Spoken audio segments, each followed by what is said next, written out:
All right, guys. The last couple of weeks of class, we're going to kind of turn our attention um, toward virtual interviewing and interviewing in general.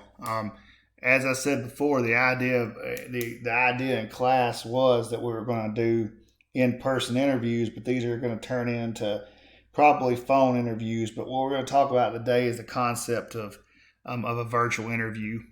So we're going to look at when, why they're used, kind of the challenges, the differences, and just some tips and things we can do. So um, this is becoming commonplace now, guys.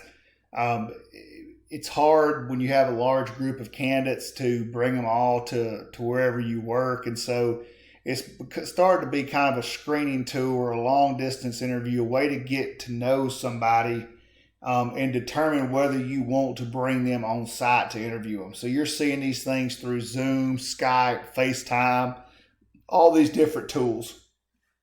So the challenges of doing this, and I've been on both ends of this. One is the internet connection. If it's bad on either end, it's not a good deal. Sometimes there's a delay in the sound of the picture, meaning you get that kind of frozen feel. And a lot of people really don't know where they're supposed to be looking at on both sides. They don't understand they have to look at the camera, and it just is sometimes becomes awkward.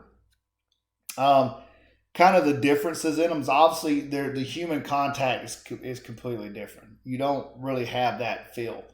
The face-to-face interviews are always the final step, and a lot of times, guys, a Skype type virtual interview is much more challenging.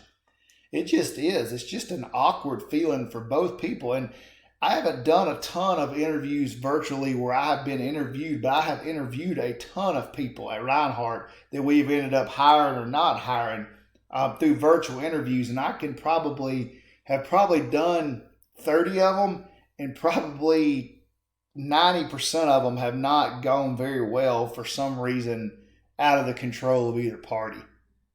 And so just some tips.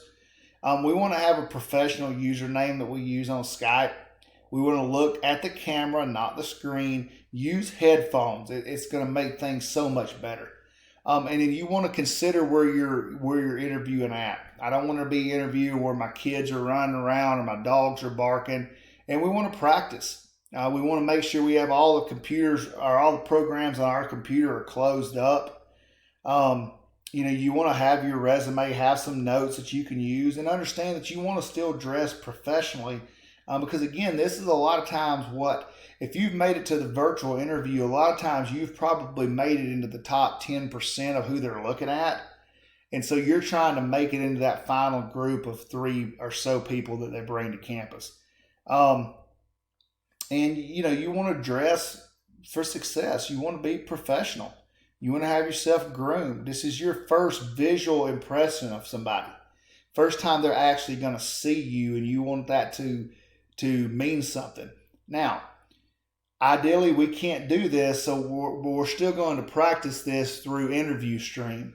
And I'll kind of explain how that goes in another video, but that's what we're going to work on this week is this process of somewhat virtually interviewing. Guys, you're doing a fantastic job. If you've fallen behind in class, if you're missing some assignments, guys, look, I have as much compassion during this situation as anybody you're going to find. If you've fallen behind, you need help, please reach out to me and we will get you caught up. And you want to kind of make sure, that we're looking over what we're doing and we're staying on top, guys, because we've got week 5, 6, 7, 8, so we've got 4 weeks left. Thanks a lot.